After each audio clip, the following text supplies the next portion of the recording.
Hi there, how are you? Today, you are going to be seeing a whole bunch of Schlieren imagery, and I am just now doubting my pronunciation of Schlieren. According to Wikipedia, Schlieren photography is a visual process that is used to photograph the flow of fluids of varying density.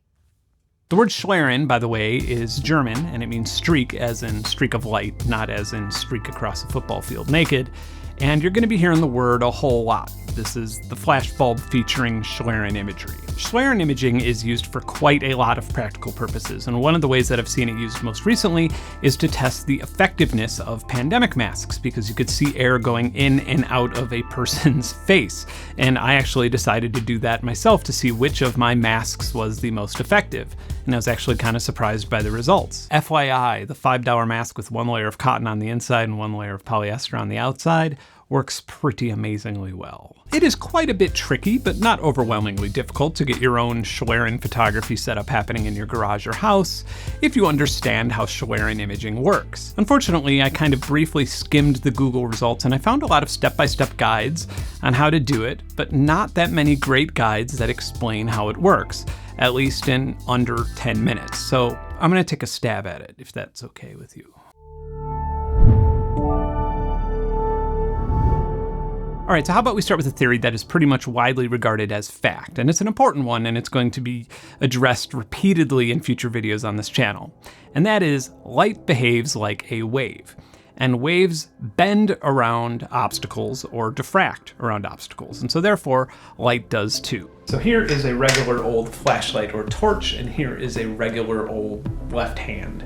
And I'm gonna shine the light into my left hand. I'm gonna slowly move all of my fingers off of the flashlight except for my middle finger. And now I don't have a hole in my middle finger, so that dot in the middle is obviously the brightest part of this flashlight's bulb. And if I put these two fingers right in front of it, it almost appears as if it's going right through my fingers, but it is just diffracting or bending around them. That middle point here will probably start to appear in the shadow somewhere in the middle of my hand.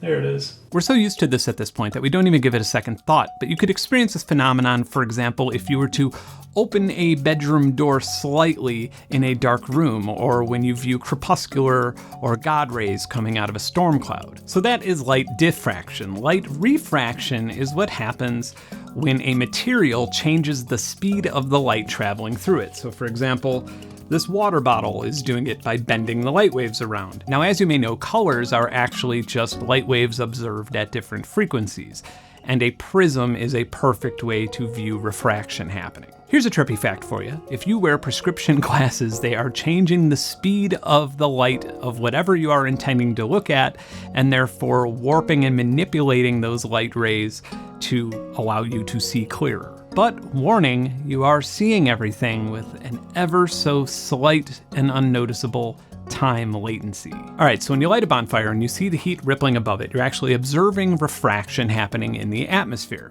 And the reason that it's visible to our naked eye is because the change in temperature is so extreme that it creates a significant amount of light bending. So what we're trying to do is make it easier to observe refraction. And the way to do that is by exploiting diffraction. A hefty parabolic telescope mirror can take a light source and in its reflection, focus it back to a point even smaller than its original size.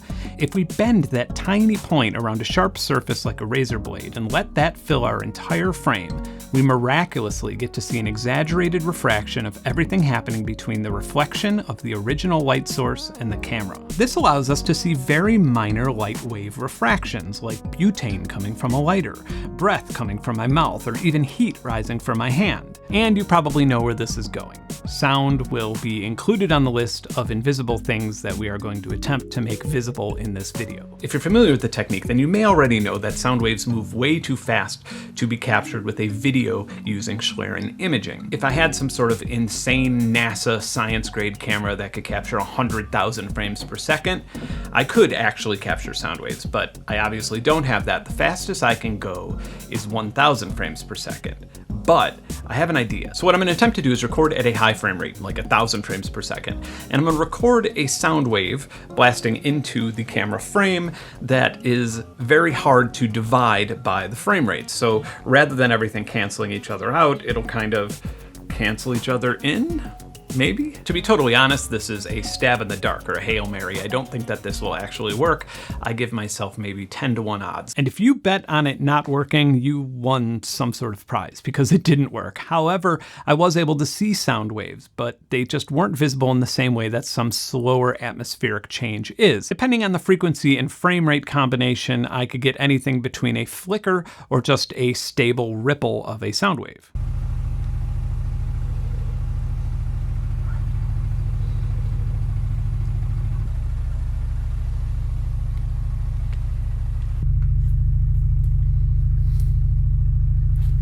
Okay, so I'm starting to get pretty convinced that I actually am seeing the sound wave and not the flicker, because it does change rates when I change the frequency of the sound.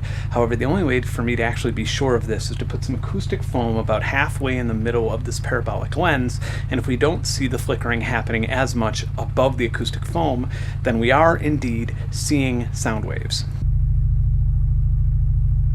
Okay, so the damper's between the parabolic mirror and the speaker.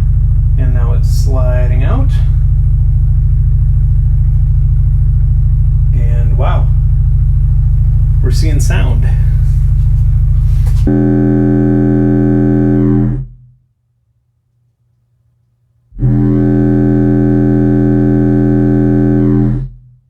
So the sound waves may have not been pretty, but they were pretty damn cool. And oddly enough, the most prominent effect was at a normal-ish frame rate. At a higher frame rate, like 1,000 frames per second, or 480 frames per second, or 960 frames per second, I didn't get to see the sound waves all that much, but at something lower, like 60 or 30 or 24, that's when I was able to see that flickering happen. Now, on the other hand, I have a Blackmagic Design 6K camera that shoots raw video, and that looks spectacular. I don't think I've ever personally held or seen a camera that shoots better video quality. And another really unique thing about that camera is that I can shoot with a shutter angle, and then I can change the frame rate to pretty much whatever I want it to be, like an arbitrary number like 57. All right, so I have this set up with the Blackmagic Design camera, and you could usually tell you've got it just right when you see imperfections in the mirror. And like I mentioned yesterday, with this camera, I can record it in off-speed frame rate, like 112 frames per second, or pretty much whatever I want up into 120. And that is really powerful when I'm trying to capture sound waves.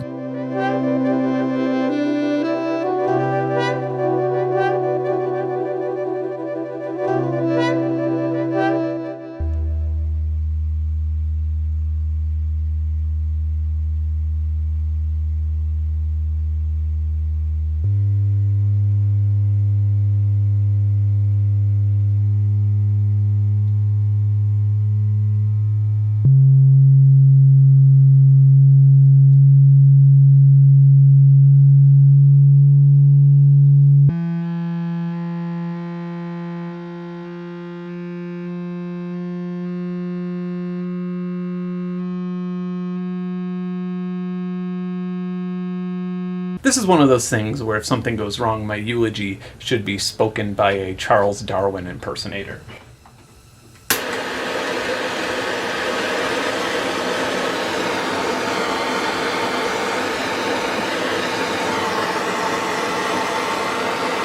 I think I'm just going to use this song first because it is very dynamic and the one that I would usually sound check with when performing live. So here we go.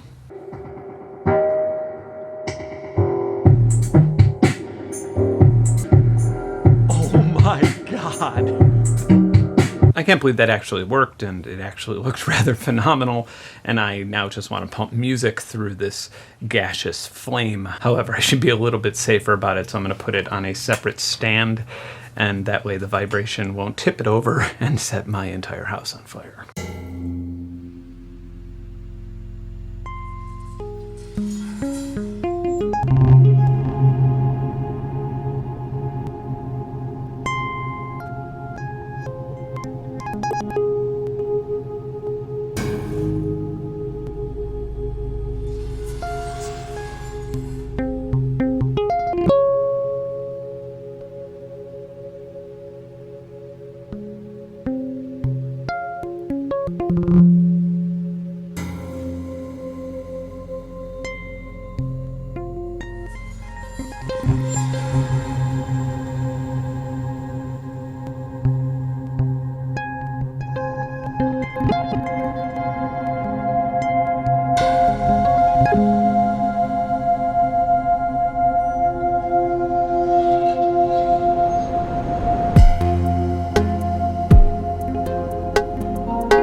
I hope that was enjoyable, and to quickly summarize what it was, a tiny but powerful point light travels around a parabolic mirror, then gets bent around a razor blade into a 100mm lens, allowing you to view exaggerated refraction caused by the intense heat of a blowtorch, which is manipulated by sound waves, and maybe a tiny little bit by forced air from the speaker, but I tried to avoid this as much as possible.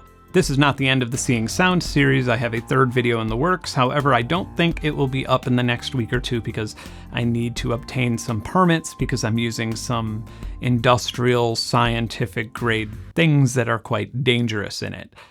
Yeah, if you liked this video or if you learned anything, subscribe to my channel. If there's anything you want me to cover in the future, let me know in the comments. If you want to support this channel or follow me on social media for more frequent updates, all of those links to my Bandcamp music and everything else are down below. And hey, the world is really crazy right now. Wear a mask, wash your hands, be safe, stay alive. If you get too stressed out, just take a deep breath. All right, bye.